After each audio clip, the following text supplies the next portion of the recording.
So we're out on the western side of Rocheport, and today I want to talk a little bit about the Selle Anatomica saddle.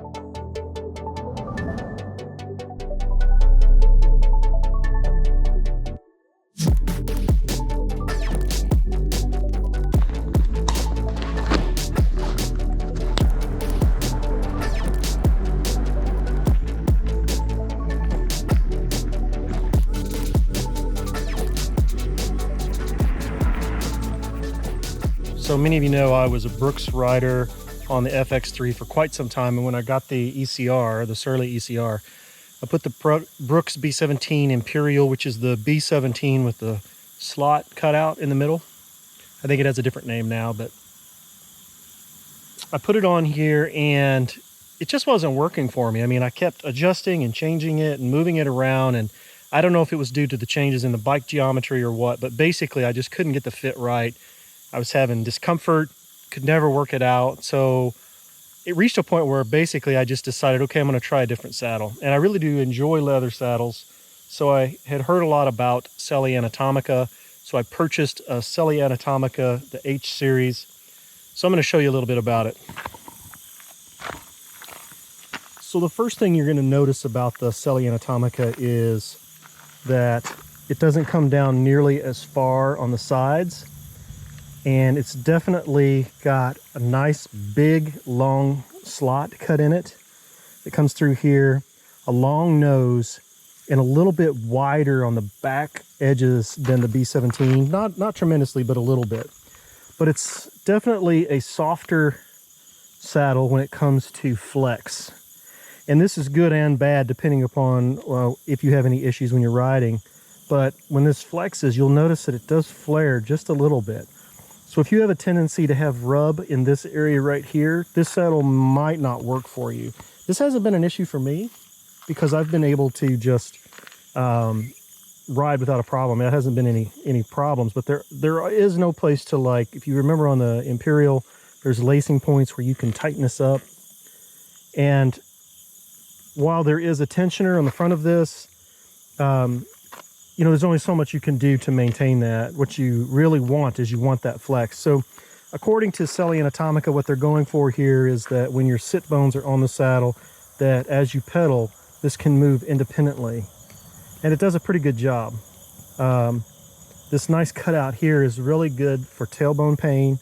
Seems to help quite a bit for that. But it is a leather saddle. Now this is the brass rivet and the lighter colored version. They have black and other colors as well. The other thing you're going to notice about this saddle is that the rails are extremely long. So the distance is probably at least a ½ inch, if not greater, in length than the B17 or the Brooks saddles. That can be very helpful depending upon what kind of adjustment you need for your ride and the geometry of your bike. And I think perhaps that is what made the difference.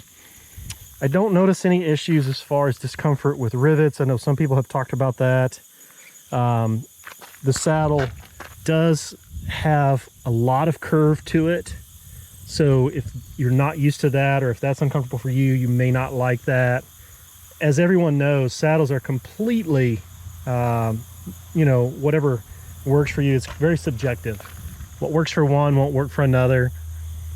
But it is a great saddle. It is fairly soft right out of the box. They do have their own conditioner that they sell that goes on the underside, and it is kind of a two-piece leather style design. So the top leather is different than the bottom leather, and then it's, you know, sealed together, but it's very comfortable. So what I find is that when I'm setting, it's definitely much more of a true feeling like a saddle. You really are setting in here, and it does move up and down like this. Some people like that, some people don't. You will have a little bit more rise in the front, so if that causes you discomfort, might not work for you. But overall, this has been great. It pretty much eliminated my problems with discomfort and pain that I was having with this particular bike. Like I said, the B17 Imperial was working fine on the FX3, but something about the geometry difference in this bike and the previous bike just didn't work. But this has been good. I like the look of it. I think it's stylish. I think it'll last well. You still probably need a cover, which if you have one of the Brooks covers, it'll work fine on here as well. Or as I've said in the past, you can use about anything, even shower caps that you get for free at hotels and stuff. Those work great too. But overall, this has been really good. I've been happy with it. I think it is a lot like the Brooks. I think it does take a little bit to break in, but it's not nearly, I don't think it takes nearly as long as the Brooks did. I feel like after about 300 miles, this saddle felt great. And if that sounds like a lot of miles to you, it's really not. To break in a saddle, Brooks, it's not uncommon for people to say 500 to 1,000 miles. But after about 300 miles, this was feeling really good. It's very comfortable now. I do wear bike shorts with it, but that's just my preference. I think lots of people ride without bike shorts and are very comfortable on it. So it's been a great saddle. It might be something for you to consider. It's not cheap. You know, you're looking in that same Brooks price range, $150 to $175, depending on the saddle. Some of them are cheaper, some of them more expensive, but this is the H series. I'll get you the exact model number, but it's been a great saddle. If you're looking for something like this, or you're thinking about a saddle, maybe try Selle Anatomica. I think it's a nice option.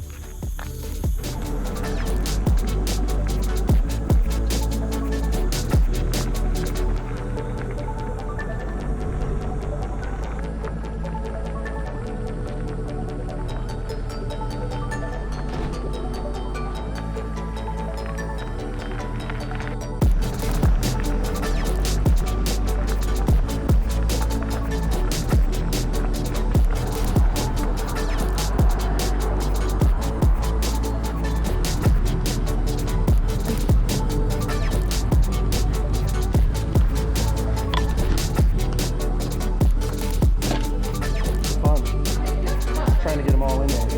Thank you.